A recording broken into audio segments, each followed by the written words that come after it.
지금의 남편과 저는 연애를 기반으로 하여 결혼에 꼴이 난 커플입니다. 연애 기간 동안 누구보다도 행복한 연애를 하였고 결혼 준비 기간에도 별 탈 없이 준비한 끝에 결혼을 하였고 신혼생활을 즐기고 있던 어느 날부터 일은 시작되었습니다.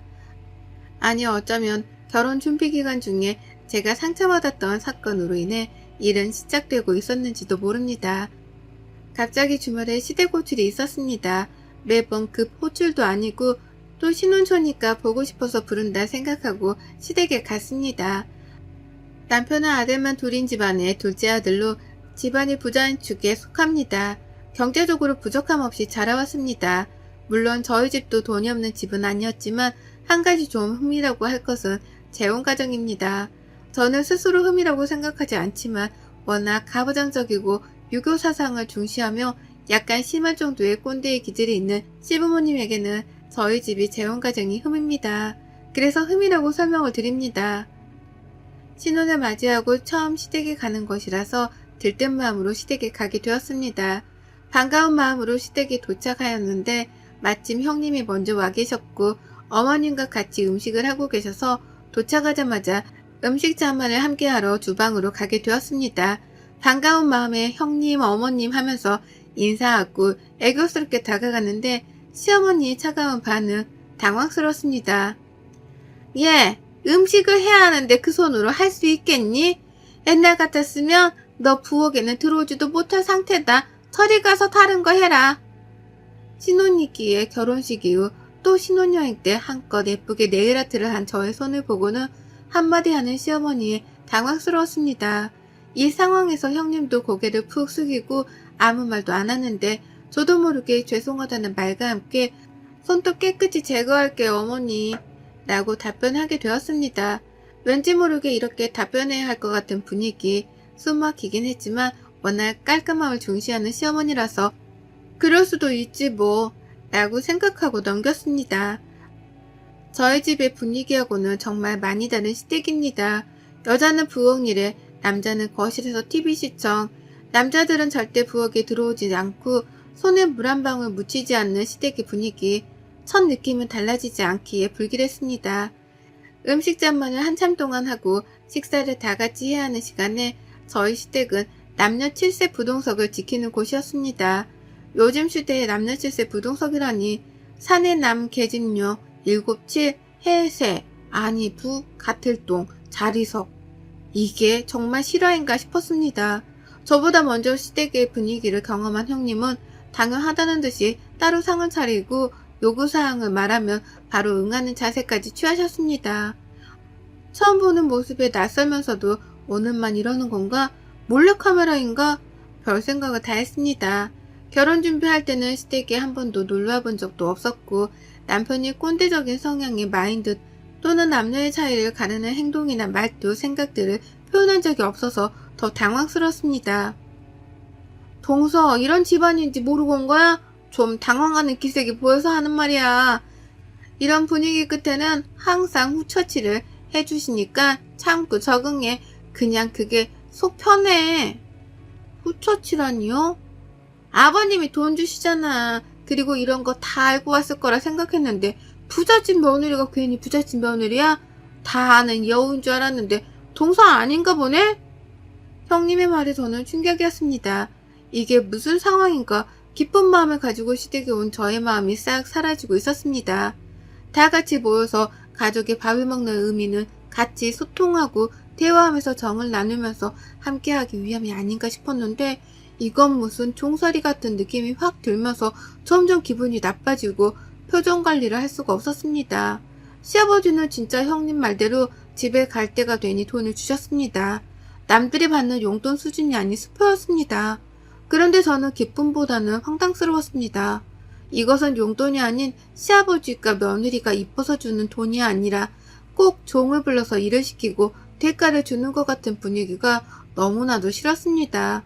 남편은 이 와중에 잘못되었다고 생각도 전혀 못하고 저의 표정을 보면서 왜 저러는지 싶어 저에게 왔습니다. 왜 그래? 밥 잘 안 먹었지? 속이 안 좋아? 무슨 일 있어? 아니야 오빠. 이따 집에 가서 이야기하자. 저는 밥을 먹는 둥 마는 둥 하고 밥상을 바로 또 치우고 설거지를 하면서 멍한 상태였습니다. 밥 준비하고 밥상 차리고 치우고 설거지하고 이게 끝인가 싶었는데 과일상에 다과성을 준비하는 시어머니 정말 기가 막혔습니다. 하지만 참아야지라고 생각하고 옆에 아무 말 없이 일하는 형님을 따라서 준비했습니다. 시댁은 쉬러 오는 곳이 아니다. 집에서 요즘 여자들은 이런 것도 안 한다면서?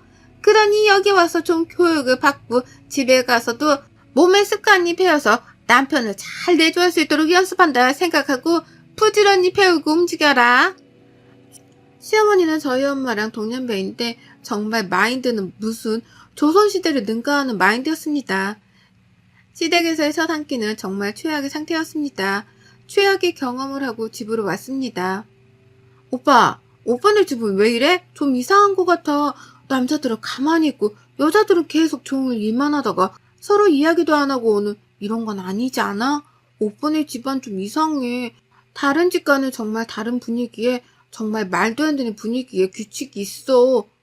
그리고 며느리가 무슨 종이야? 일 시키고 나서 종을 부린 대가로 돈을 주시는 것도 좋게 보이진 않아.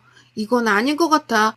며느리와 자식 부모, 시부모님의 관계가 꼭 주인과 하인 관계 같이 보이고 정상적인 상황은 아닌 것 같아, 오빠.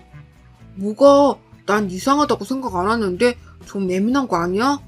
형수도 불만 없이 잘 지내왔는데 한번 우리 집 가서 밥 먹고 와서는 왜 그래?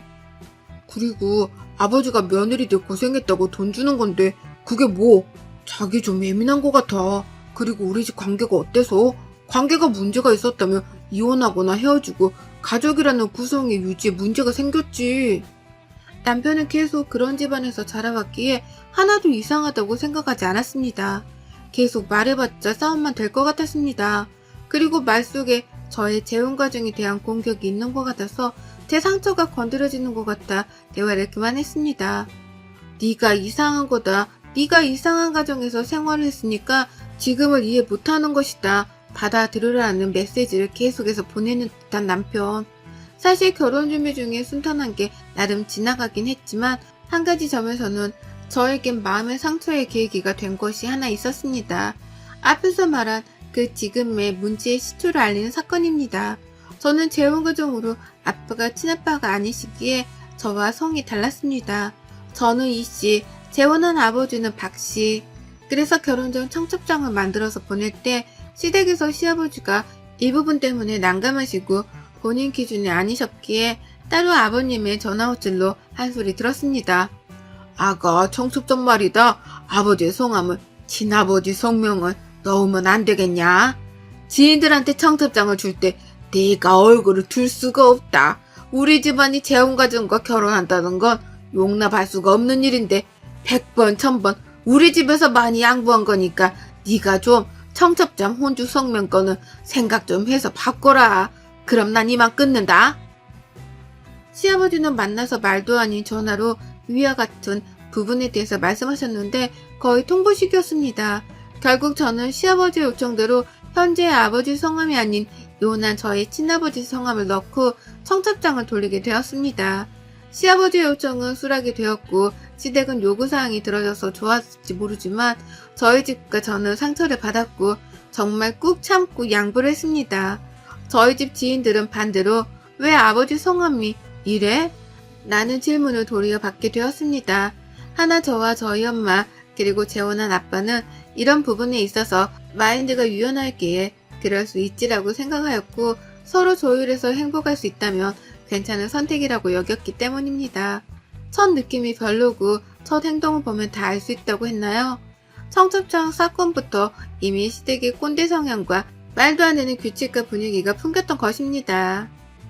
시댁을 다녀온 며칠 뒤 시어머니한테 전화가 왔습니다. 어디니? 집에서 놀고 있지? 잠깐 우리 집에 좀 와라.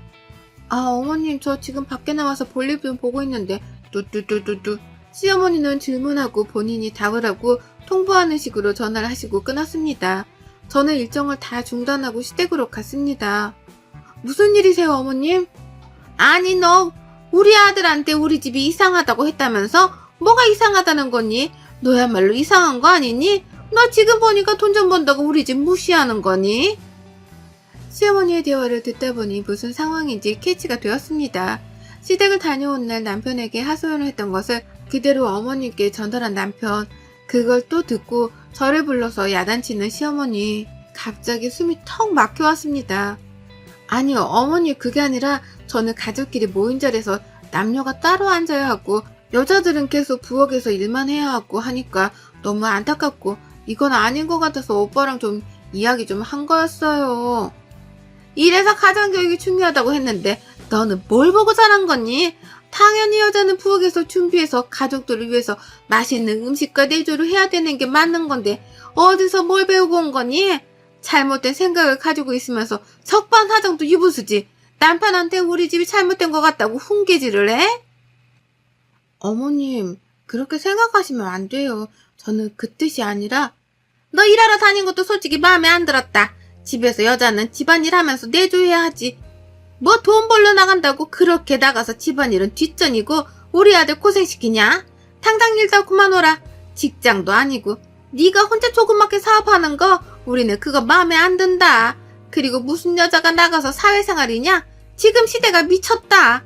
여자는 자고로 집에서 집안일하고 남편 내조하고 밥, 빨래, 청소에 중점을 두어야지. 대답 안 하니? 대답하고 빨리 집에 가라. 이제 아버지 올 시간 됐으니까 준비할 거 많으니까. 네, 가볼게요, 어머님. 시어머니와 분명 저는 대화를 하러 온 것이라 생각했는데 이것은 일방적인 통보와 일방적인 훈계 그리고 일방적인 대화의 방식으로 고구마 1000개는 먹은 것 같은 기분으로 집에 돌아왔습니다. 정말 꼰대의 마인드 그리고 꽉 막힌 사고방식, 저의 일하는 부분까지 터치하면서 그만두길 강요하는 시어머니.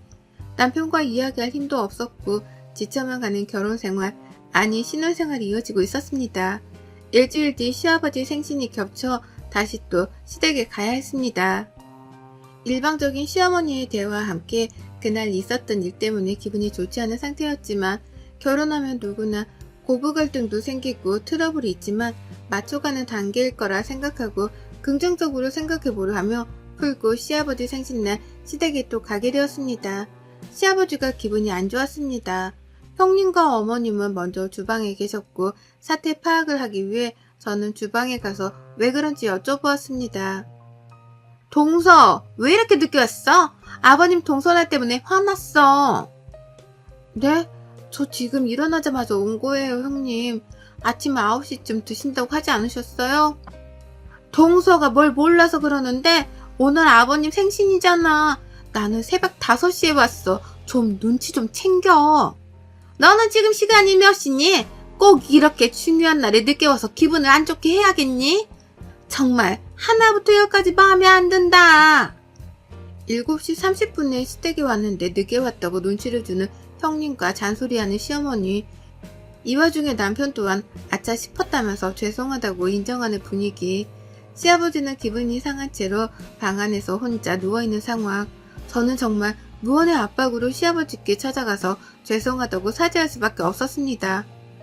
너 오늘 무슨 날인지 알고 7시 반에 온 거냐? 정말 너 서운하다. 어른의 생일에 이렇게 늦게 오면 내가 오해를 하잖냐. 앞으로는 시간 약속 잘 지키고 절대 이런 일 없도록 해라. 네, 죄송해요 아버님. 처음이라 그랬어요. 명심하겠습니다. 점점 이 집 분위기에 가스라이팅 당하는 것 같았습니다. 집안 교육을 잘 못 받아서 그런다. 네가 몰라서 그런다. 이렇게 일하고 나서 대가를 주지 않느냐 등등 가스라이팅이 맞음에도 불구하고 저는 점점 대응할 힘이 사라지는 것 같았습니다. 남편은 이 집에서 30년 이상 살아왔기에 뭐가 옳고 그른지조차 구분하지 못하였고 저는 이제 3개월 차의 시댁 분위기를 맛보고 저 또한 흔들리고 있는데 이 부분에 있어 친정에 말할 수도 없고 너무나 답답합니다. 이런저런 생각을 가지고 시아버지 생신상을 차리고 웬일로 다 같이 앉아서 이야기할 수 있는 시간이 생겼습니다. 시아버지가 다 같이 앉아보길 명했기 때문입니다. 내가 지금 할 말이 있어서 다 모이라고 했다. 내가 할 말은 이번에 태양광 사업을 좀 하게 되었는데 너네들 각자 이름으로 하나씩 줄 건데 첫째는 첫째니까 5개, 너네는 둘째니까 1개씩, 그리고 우리 막내딸은 막내니까 3개로 정했다. 불만 가지지 말고 항상 강조하는 건 장유유서이다. 첫째가 잘 돼야 밑이 잘 되고 막내는 또 막내니까 챙겨주면서 케어해야 한다. 알겠냐? 시아버지의 일방적인 통보, 남이 봤을 땐 한 개라도 갑자기 떨어지는 사업인데 감사해야지라고 생각하겠지만 저는 이 나눠주는 사업의 개수에 화가 난다라기보다는 시아버지의 마인드입니다. 무슨 말도 안 되는 첫째와 막내 챙김과 둘째의 배분입니까? 이런 식으로 배분한다면 형제 간의 우애가 아닌 질투와 차별로 인한 갈등을 조장하는 것이라 생각했습니다. 정말 말도 안 되는 배분에 할 말을 잃었습니다. 넋이 나간 채로 부엌으로 향해서 다과를 준비하라는 시어머니의 말에 준비를 했는데 시어머니의 다음 말이 저를 더 충격 속으로 빠지게 만들었습니다. 아가, 너 피임해라 당분간. 네? 피임이요? 무슨 소리세요? 아까 아버지 말 들었지? 창의유서 중시하시는 거.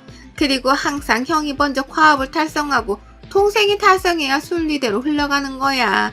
그러니까 형이 먼저 아기를 가지기 전에는 너네가 먼저 가져서는 안 돼. 알겠냐? 뭐든 순서대로 위에서 먼저 시작되고 그 다음 아리가 해야지. 순리를 벗어나면 안 되는 거야. 만약 생기면 알아서 정리까지 해라. 성인이면 그 정도는 알아서 할 수 있지. 형님네가 결혼을 1년 정도 먼저 하셨는데 아직 아이가 생기지 않아 준비 중이신 상태였는데 저희가 먼저 아기가 생기는 것은 있어서는 안 되는 일이라면서 피임을 요구하는 시어머니. 시댁에서도 임신 순번제를 강요하다니 정말 말이 안 나왔습니다. 임신 순번제는 직장에서나 일어나는 일이라고 생각했는데 시댁에서 임신 순번제라니 그것도 안 생기는데 가지라고 강요하는 순번제가 아닌 가지지 말라고 강요하더니 이런 상황 속에서도 상대방이 납득할 시간조차 주지 않고 본인의 생각을 통보하고 그 통보에 동의하라는 대답을 강요하는 시어머니. 갑자기 숨이 막혀오는 황당함 속에서 대답을 했습니다. 남편에게 의지하고 털어놓을 수밖에 없는 상황인데 남편이 이 상황을 털어놓으면 놓을수록 제가 시어머니와 본인과의 관계를 멀어지게 하려 한다고 생각합니다. 엄마는 다 생각해서 하시는 말이지. 우리가 먼저 임신하면 형도 좀 그렇지. 그리고 형이 먼저 하고 동생이 다음이지. 여보, 진짜 몰라도 너무 모른다. 그리고 너무 예민해. 우리 다 잘 되려고 하는 소리잖아. 잔소리도 사랑인 거 몰라? 다 잘 되려고 하는 건데 나쁘게 생각하지 말자. 연속적으로 시댁의 충격적인 분위기를 경험하고 우울하고 답답한 상황 속에서 남편조차 제대로 된 가스라이팅의 사고를 가지고 저를 설득하는 상황. 내가 지금 결혼한 것인가? 아니면 꼰대 성향이 집에 들어가서 살고 있는 종인 건가? 현실 구분이 안 되었습니다. 갑자기 결혼한 것이 후회도 되면서 어떻게 풀어나가야 할지 막막했습니다. 그런데 마침 그 시간 시아버지의 전화벨이 울렸습니다. 전화를 받으려는데 끊겨서 다시 전화를 했습니다. 여보세요? 아버님, 저 둘째예요. 전화하셨는데 제가 받으려고 하니까 끊어지더라고요. 네, 둘째요? 누구세요? 누구신지? 아니, 아버님, 저 둘째 며느리예요. 왜 그러세요? 장난치시는 거예요? 놀랬어요, 아버님. 아, 둘째 며느리? 제가 며느리가 있었던가요? 너무 오랜만에 듣는 목소리라서 며느리인지도 기억이 전혀 안 났네요. 바쁘신 우리 며느리 아닙니까? 아버님, 왜 그러세요? 전화는 하루에 적어도 2번은 해야지. 아침에 문안인사, 저녁에 문안인사도 모르냐? 전화 안 한 지 3일이 되어서 내가 전화 한번 눌러봤다. 이런 것도 안 배우고 도대체 어떤 가정에서 자란 거니? 앞으로는 하루에 2번 어른에 대한 예의를 갖추었으면 한다. 하루에 전화를 2번 하라는 시아버지.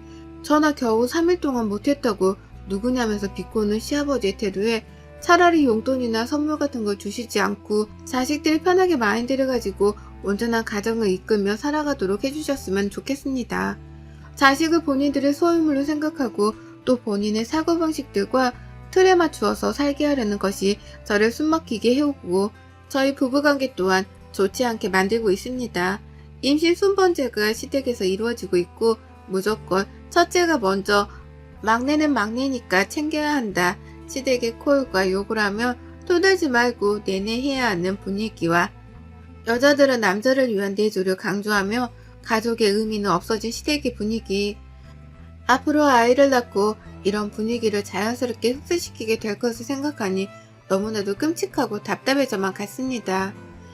이 문제에 있어서 가장 제일 대화를 많이 해야 할 남편은 30년이라는 긴 시간 동안 이런 가정에서 자라왔고 철저한 가스라이팅으로 변하지 않을 것으로 보였습니다.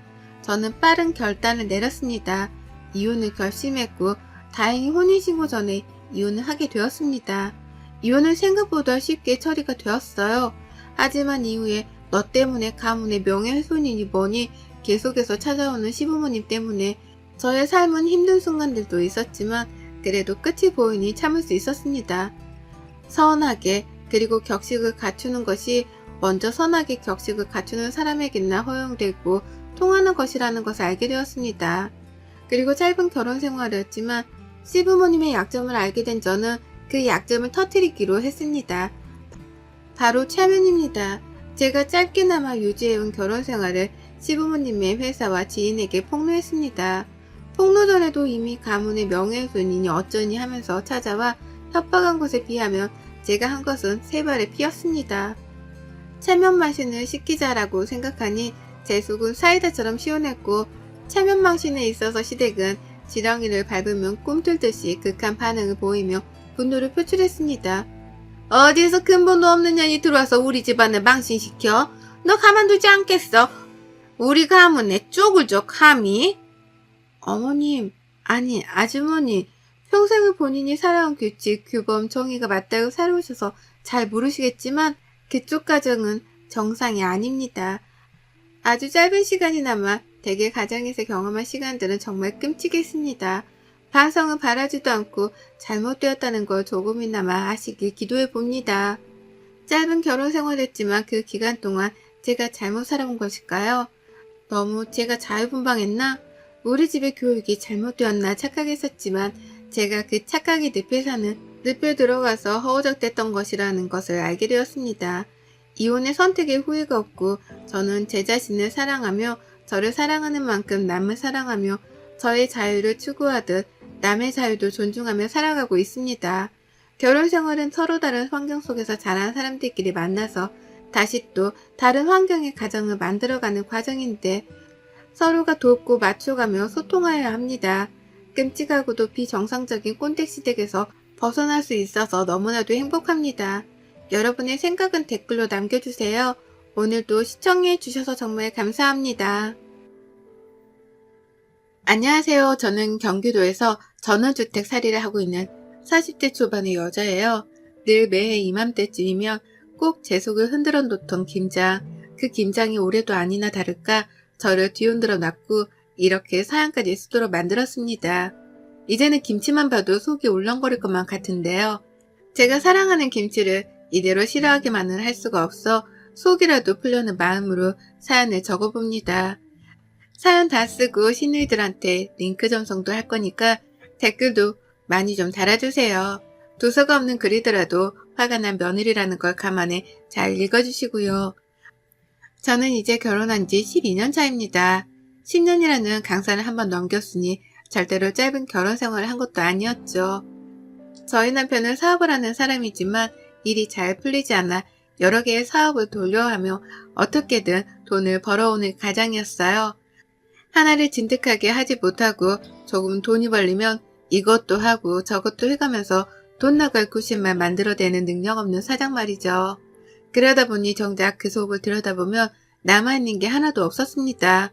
무슨 사업을 또 한다면서 제 앞에서 자랑은 엄청 하는데 통장으로 들어오는 생활비는 10년 전이나 지금이나 변한 게 없었어요.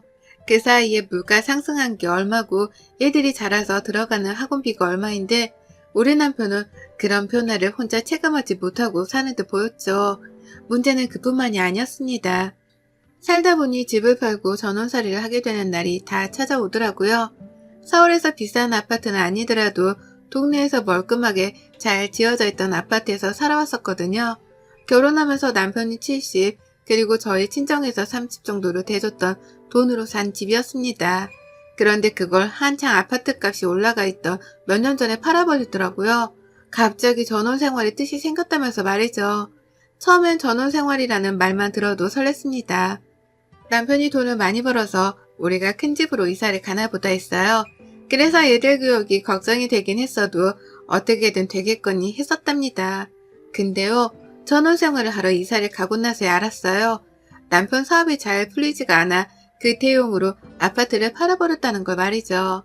남편이 사업하는 데에 돈을 쓰고 나니 남는 돈이 별로 없어서 전원생활을 시작하긴 했으나 정말 쥐꼬리만한 크기의 전원에서 살게 되었다는 걸 말입니다. 코로나만으로도 세상이 확 변했다는 느낌에 걱정이 태산이었는데 사는 집의 환경과 위치까지도 싹 다 바뀐 바람에 저는 정말 사는 데에 적응하는 걸 목표로 두며 버텼습니다. 애들도 키워야 하고 팔아버린 아파트를 아까워하면서 어떻게 우리가 다시 일어설 수 있을지 혼자 골머리를 앓아가며 남편을 지켜봤어요. 하지만 이런 제 속도 모르고 남편은 그저 또 입만 살아 사업을 벌려왔습니다. 유일하게 인정하는 건 남편의 긍정적인 입방정뿐이었네요. 어떻게든 버티다 보면 괜찮아질 거라는 말을 해가면서 저를 위로하는 그 뛰어난 말주변이었거든요. 하지만 이런 저의 어깨에 더 무거운 짐을 떠안기더라고요. 시어머니 말입니다. 가족 설명을 하려고 하니 갑자기 숨이 턱 막히는 심정인데요. 사연을 위해서 시댁 소개를 안 할래 안 할 수가 없으니 숨 한 번 꼭 참고 해보겠습니다. 저는 신우가 넷이에요. 하나도 아니고 둘도 아니고 그렇다고 셋도 아닌 넷 말이죠. 신우가 넷이나 되면 결혼을 한번 고려할 법도 한데 왜 그런 집으로 시집을 갔냐고 물으신다면 이번에도 제 남편의 말주변이 크게 영향을 미쳤습니다. 무조건 누나들이랑은 부딪히지도 않게 해줄 거고 고생이란 건 절대 시키지 않을 거라고 호언장담을 하던 남편의 그 긍정적이고도 뛰어났던 말주변은 연애 때부터 시작되었었죠.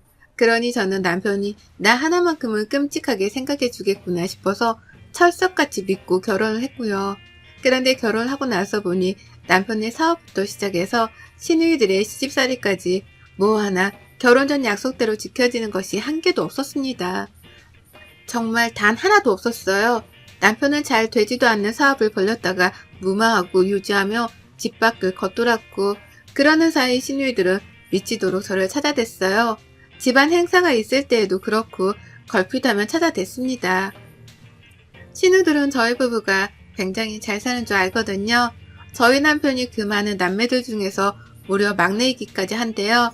막내가 사업을 한다고 하는데 이것저것 하는 게 많다고 하니 우리 시누이들은 뭐 대단한 사업가라도 되는 줄 알아나 보더라고요. 원래 사업에 대해서 잘 모르는 사람들은 사업을 한다고 하면 회사 운영을 하는 것 같은 큰 걸 상상하곤 하잖아요. 잘 모르는 사람일수록 말입니다. 그런데 저희 시누들 그리고 시부모님이 딱 그랬어요. 아는 게 하나도 없는데 막내 동생이 사업을 한다고 하니 애가 진짜로 집안을 일으키기라도 할 상인가 보다 하며 진드기처럼 달라붙으려고 했답니다. 본인들 형편이 좋지를 못하니 남매들 중에서 사업을 한다는 저희 남편한테 들려붙으려고 한 거였죠. 사사건건 불러댔어요. 시부모님 생신 때는 두말할 것도 없이 당연하게 장남이나 막내 그리고 집안의 기둥인 저희 남편이 참석을 해야 했고 그 밖에 시부모님께 돈이 들어갈 일이 생기면 또 당연하게 불려나갔습니다. 병원 가시는 것도 가까이 사는 신우가 한 번쯤 데려가다 병원비를 내줄 법도 하고 또 시부모님이 고기 먹고 싶다고 하면 나가서 직접 지불하고 자기 부모한테 사줄 법도 할 텐데요. 우리 시누들은 하나도 아니고 둘도 아니고 넷이나 되는 우리 시누이들은 모두 다 하나같이 당연하다는 듯 저를 찾았어요. 남편은 밖에서 사업을 하느라 바쁘고 정신이 없을 테니 집에서 가정주부로 살고 있던 저를 만만하다며 불러댄 겁니다. 늘 대신 계산을 하게 했고 당연하다는 듯이 저의 지갑을 훑어보는데 그렇게나 소름이 끼칠 수가 없었습니다. 어째 하나도 아닌 넷이나 되는 시누이들이 또 하나같이 거머리 같을까 싶어서 우습지도 않았던 거죠. 이런 집안으로 시집을 오기 쉽지 않을 텐데 귀엽고 시집을 와서 고생하며 사는 제가 애처롭기도 했고요. 하지만 무엇보다 저를 힘들게 하는 건 바로 김장철이었어요. 다른 생일날이나 제삿날 같은 건 밖에서 외식을 하거나 시어머니가 같이 요리 하나쯤은 거들어 주시니까 그런대로 괜찮았습니다. 근데요, 김장철만큼은 정말 떠올리기만 해도 숨이 답답할 정도로 저에게는 트라우마 비슷한 거였어요. 왜냐면 제가 정말 많은 김장들을 저 혼자서 담궈내야 했거든요. 그 시작은 4년 전쯤이었고요. 원래는 제가 친정에서 김치를 받아 먹었습니다. 시댁에서 시어머니랑 시누이들이 자꾸만 같이 하자고 저를 불러대는데도 저는 끝까지 친정에서 받아 먹겠다고 하면서 거절을 했어요. 시누이들도 자기 친정에서 김치를 받아 먹는데 나는 내 친정에서 김치를 받아다 먹지를 못하는 건가 싶었으니까요. 시댁 김장은 조금 짠 반면에 저희 친정은 제 입맛에 딱 맞게 김치를 만들어줘서 제가 더 선호를 하기도 했고요. 그렇게 결혼하고 4년 가까이는 저희 친정에서 받아 먹으며 김장철에 굳이 김장을 하러 시댁을 찾지 않아도 되었어요. 그러면서 한 번씩 번갈아 가며 시누이들한테 김장 좀 같이 안 한다는 이유만으로 욕을 먹기도 했지만 한기로 흘려드리려 노력했고요. 그러다 4년 전에 친정엄마가 돌아가셨습니다. 그로부터 제 시댁살이는 송두리째 바뀌어버렸죠. 친정엄마가 돌아가셨다는 이유만으로 시댁에서는 저를 더 적극적으로 시댁에 불러냈어요. 김장철에는 더더욱이요. 김장철이 아닐 때에는 외롭고 힘들 테니 와서 같이 밥 먹자며 불러내서 요리시키고 설거지시키며 고생은 다 시키더니만 김장철일 땐 작정을 했다는 듯 김장을 시키려고 불러내더라고요. 첫 1년째에는 시누이들도 다 같이 모여서 김장을 했습니다. 모임 장소가 시댁이었는데요. 시어머니가 전날부터 아예 자고 가라면서 주말부터 저희 가족들을 다 불러내서는 시어머니 따라서 같이 장도 보고 수육 준비도 하며 잔치 준비를 하듯이 일을 했어요. 그러면 시누이들은 모든 김장할 준비가 다 끝나고 난 후에야 시댁으로 하나둘 자기 가족들을 데리고 참석을 했죠. 집안에 사람들이 빼곡하다 못해 꽉꽉 차서는 발 디딜 틈도 없었습니다. 김장을 하자고 모인 게 맞나 싶을 정도로 시누이들은 김장을 하기는커녕 관심도 가지질 않았어요. 자기 애들을 챙기질 않나, 갑자기 속이 울렁댄다면서 방 안으로 들어가 눕지를 않나 하다 손목이 아프다는 이유만으로 손 하나 까딱하지 않고 지켜만 보다가 김장이 다 끝난 후에야 수육을 먹겠다며 그 무거운 돼지고기를 손으로 직접 치켜 들어 올리는 신호도 있었습니다. 이것들이 나를 가지고 장난을 하는 건가 싶었죠. 하지만 너무 피곤하니까 어떤 말도 나오지를 않더라고요. 전날부터 시어머니 옆에서 김장을 하며 김장 준비를 했던 것만으로도 힘이 다 빠질 것 같았는데 시누이들 가족들까지 우르르 몰려와 있는 시댁 안에서 내 아이들도 챙기고 김장도 하고 또 마무리를 하는 과정부터 시작해서 수육 삶기에 설거지까지 엄청나게 방대한 양의 일들을 해내야 했다 보니 체력이 남아돌지를 않았어요. 그리고 그 후 얼마 지나지 않아서 저희가 바로 경기도로 이사를 가며 전원살이를 시작하게 되었는데요. 시누이들이 소름 끼치도록 이 말만 번갈아 하더라고요. 다음 김장은 너네 집에서 하자. 라는 말을 말이죠. 그렇게 저희 집에서는 김장이 본격화되었답니다. 시가족들이 모두 다 서울에 살고 있었는데요. 그 누구도 경기도까지 가서 김장을 하는 것에 반대를 하는 사람이 없었어요. 그 누구도 서울에 살던 집보다 더 좁고 답답한 전원주택에서 사는 걸 가지고 안쓰럽다며 위로해주는 사람 하나 없었습니다.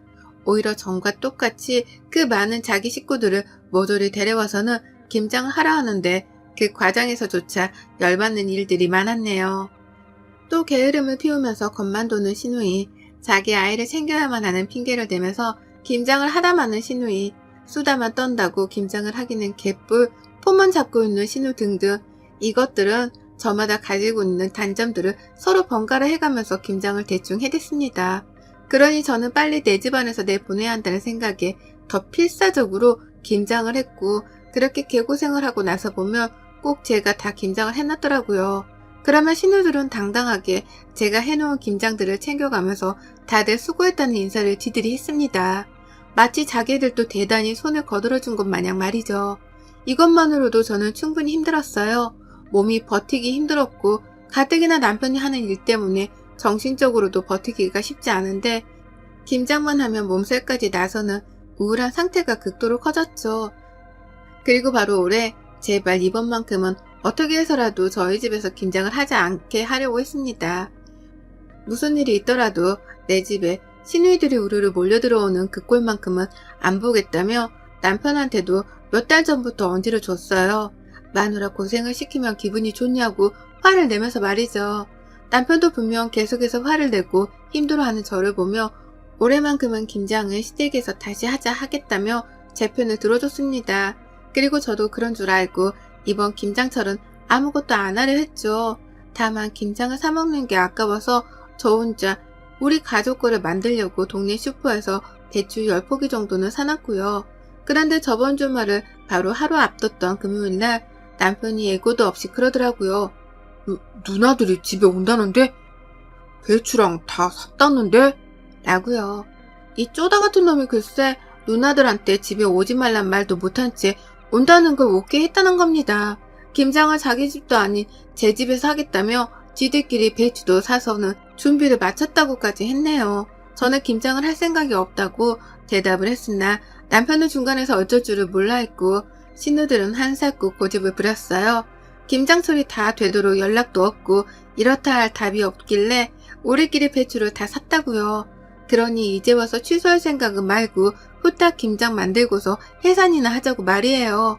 제가 하기 싫은 티를 팍팍 내면서 거절을 수 없던 비추니 그게 기분이 나빴던지 시누이들도 화를 틱틱 내더라고요. 그러면서 김장만 만들고서 후딱 해산할 테니 자기들을 시집살이 시키는 못된 신우로 만들지 말라는 말까지 했답니다. 정말 적반하장도 이런 적반하장이 따로 없었네요. 그리고 전 결국 무능하고 줏대없는 남편 때문에 시누이들을 다시금 제 집에 들이게 되었답니다. 맘 같아서는 당장이라도 집안을 뒤집어 놔서라도 거절을 하고 싶었지만 이미 배추를 100포기나 사놨다는 시누이들의 말, 이미 김장 준비 다 해놓고 한 달 전부터 우리 집에 올 계획을 세워놓고선 약속을 비웠다는 시누들의 말에 부담감을 100kg 정도는 떠안은 채로 시누들을 집에 들이게 되었어요. 그리고 시작되었죠. 며느리만의 단독 김장 퍼포먼스가 말이에요. 다 같이 하는 줄 알았습니다. 오지 말란 티까지 냈는데 집에 오겠다고 하는 걸 보면 적어도 김장하는 걸 옆에서 도와주기라도 할 줄 알았어요. 그런데 도와주거나 도와주라는 척을 하기는 개뿔, 이것들이 작정이라도 한 듯이 김장을 안 하더라고요. 김장을 하려면 배추를 소금에 담궈놔야 하잖아요. 배추를 절이지도 않으면 그게 무슨 김치겠어요. 그런데 신우들은 새 배추를 가져와서는 저한테 소금에 절여놓으란 심부름부터 시켰어요. 신우들이 한 건 배추를 씻어주기만 한 것뿐이었고요. 그렇게 저는 얼떨결에 또 김장을 빨리 해줘야겠다는 생각 하나만으로 배추에 소금을 절이기 시작했고, 그게 절여지길 기다리는 시간 동안 시누이들이 내 집안을 해주고 다니는 걸 구경해야만 했습니다. 소금 뿌리고 절여지는데 거의 6시간 정도 넘게 걸렸는데 그 과정에서 시누이들은 그냥 제가 주도하는 김장을 옆에서 깨작거리며 도와주기만 했죠. 누구 하나 그 무거운 배추들을 직접 나르거나 물기를 짜낼 생각은 안 하더라고요. 다 제가 하는 걸 구경만 하다가 한 번씩 이러다 하루 종일 김장하겠다 라는 말을 거들며 잔소리만 던질 뿐이었답니다. 거기서 저는 이미 몇 번이고 화가 나 분노가 차오르는 상태였죠. 그리고 저는 그날 밤 12시를 넘겨서야 김장을 모두 다 끝냈어요. 그 사이 무슨 일이 있었는 줄 아세요? 신우들은 절여진 배추에다가 제가 직접 만들고 섞은 김치 속으로 어떻게든 김치를 만들긴 만들었는데 지들 거 몇 포기만 만들고서는 힘들다고 하나둘 나가 떨어지더라고요. 아무도 끝까지 이 많은 배추들을 책임지고 김치로 만드는 사람은 없었습니다. 급기야 자기들은 배추를 사왔으니 김치를 담그는 노동은 제가 당연하게 해야 한다는 말까지 하면서 지들끼리 TV 앞에 가서 앉더라고요. 사오라는 말을 한 적도 없는데 지들이 멋대로 사와놓고서는 저한테 김치를 담그라 하다니 화가 나서 거칠어지는 숨소리에 괜히 걱정이 되었던지 남편은 뒤늦게야 나서서 저를 도와주긴 했어요. 하지만 김장을 담그다 보니 눈물이 차오르는 걸 어쩔 수가 없었습니다. 그리고 결국 김장을 12시가 넘겨 끝을 내고 난 후 제 집 거실에 널브러져 잠이 든 시누이들과 그 가족들을 보며 저도 모르게 결심을 했죠. 내가 지금 당장에 죽는 한이 있더라도 이것들하고는 평생 안 보기 위해서라도 쫑을 내야겠다고 말이에요. 다시는 이것들과 마주보지 말아야겠다고 말입니다. 어떻게든 빨리 해주어서 내 집안에서 나는 김치 냄새라도 빼려고 서두른 건데 정신을 차리면서 김치를 만들고 있다 보니 모두가 잠이 들었던 그 한밤중 저는 혼자서 김치만큼이나 시뻘거진 제 얼굴을 다독여가며 그 모든 분노를 평생의 인내심을 가지고서 참아냈어요. 그리고 다음날 아침 저는 시누이들이 사오고 담그지도 않은 그 100포기의 배추들을 모조리 다 콩알만한 집 앞 마당에다 버렸습니다. 네, 저희가 따로 잔디를 심은 것도 아니라서 완전히 흙바닥밖에 없는 마당이었는데요. 그 마당에다가 제가 기껏 고생하고 피땀 흘려서 만들었던 그 배추 100포기를 아낌없이 바닥에 버렸어요. 재활용을 하지도 못하도록 하나하나 겹겹이 쌓아놓지도 않은 채 흙바닥에 펼쳐서 버려놨죠. 새벽같이 그 짓을 했던지라 조금 시간이 지나고 보니 벌써 하나둘 배추들이 푹 숨이 죽기 시작하더라고요. 그 꼴을 보니 속이 시원한 게 이거다 싶었네요. 내가 지금 원하는 건 시누이들한테 제대로 화풀이를 해줘가면서 시누이들이 빈손으로 김치를 가져가지는 못하겠구나 싶었던 거죠. 그리고서 저는 괜히 소심하게 발로 흙을 차버리며 배추들 위에다가 또다시 흙을 뿌렸답니다. 그리고 저는 그날 남편을 깨워 가장 먼저 마당이 널브러진 배추를 보여줬어요. 남편이 처음에 헛것이라도 봤나 싶었는지 잠시 멈칫하다가 뒤늦게야 배추 정체를 알아내고는 문 앞에서부터 비명을 지르면서 마당으로 뛰어가더라고요. 집 앞에 시뻘건 배추들이 그 꼴을 하고 있으니 처음 한동안은 잠시 충격을 받았던 겁니다. 그러면서 다 버린 거야? 그걸 다 버린 거야? 라고 더듬으며 물어를 보는데요. 저는 놀라는 남편과 상반되게 끝까지 태연하게 굴었답니다.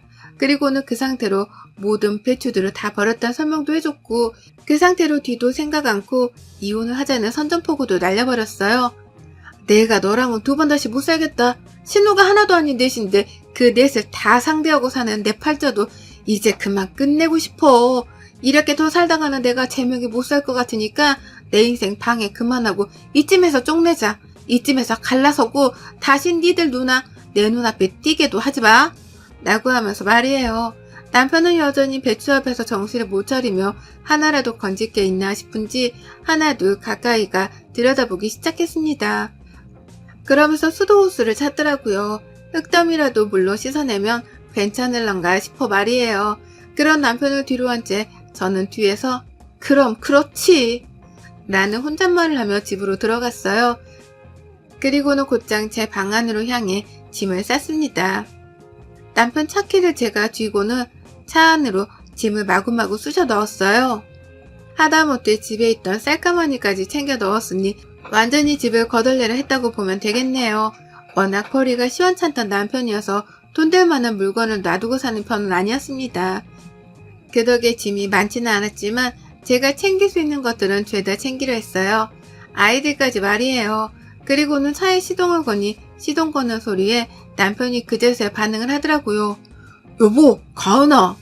라고 하면서 분단선 앞에 놓인 가족을 찾는 것 마냥 울부짖으면서 달려왔습니다. 하지만 저는 이혼을 선전포고 하던 그 순간까지도 배추 걱정이나 하며 배추와 안마 서성이고 있던 남편이 괘씸해서 그 길로 시동을 걸고는 집을 도망쳐 나왔답니다. 곧장 친정으로 향했고 짐을 푸는 저를 보며 친정 부모님도 충격을 받긴 마찬가지셨어요. 다만 쌀가마니까지 챙겨온 딸의 모습이 안타까우셨는지 저희 아이들을 안아주며 아무 말 없이 집안에 들여보내주시더라고요. 저는 그 길로 이혼 서류를 떼서 남편한테 퀵을 보냈습니다. 평생 가정주부라 급하다 할 게 없으니 퀵 배달이라는 걸 써본 적도 없는 저인데 이혼 서류를 배달시킨다며 이런 배달업체를 다 이용해 봤네요. 남편은 차가 없어 이동이 어려운지 바로 찾아오지도 못했어요.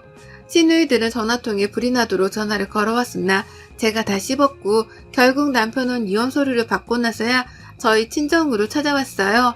하지만 저희 부모님은 집에 들여보내주기는커녕 안 가면 경찰을 부르겠다고 으름장을 놓으셨고 남편은 결국 제 얼굴을 보지 못한 채 돌아가야 했답니다. 오늘아 택시비도 들었을 텐데 아무 소득 없이 들고 있던 이혼 서류를 그대로 들고 집에 돌아갔답니다. 저는 이혼을 해줄 때까지 남편을 보지 않겠다고 재차 선전포고를 했고 재산 분할을 위해 소송도 걸겠다고 했네요. 아파트를 팔며 남겼을 내 친정의 지분 정도는 도로 챙겨와야겠다 싶어서 말이죠. 어쩌다 이렇게 괴팍하게 이혼을 하게 되었는지는 모르겠지만 남편이라는 작자한테 미련이 하나도 남지 않은 저인지라 후회 따위는 없습니다. 하나 있다면 아이들한테 상처를 준 것이겠으나 아이들한테도 이런 고모들이나 아빠랑 같이 섞여 지내느니 저랑만 사는 게 훨 이로울 거다 싶네요. 김장 덕분에 시댁 식구들은 걸러야만 하는 인간들이라는 거 오래전부터 배웠는데 이제서야 행동으로 옮겨 이혼하려 하는 저를 기특하다 칭찬해주고 싶습니다. 아직 늦지 않았으니 이제라도 정신 차리고 시댁, 아니 신우들하고는 정말 평생 쪽 낼랍니다. 여러분의 생각은 댓글로 남겨주세요. 오늘도 시청해주셔서 정말 감사합니다.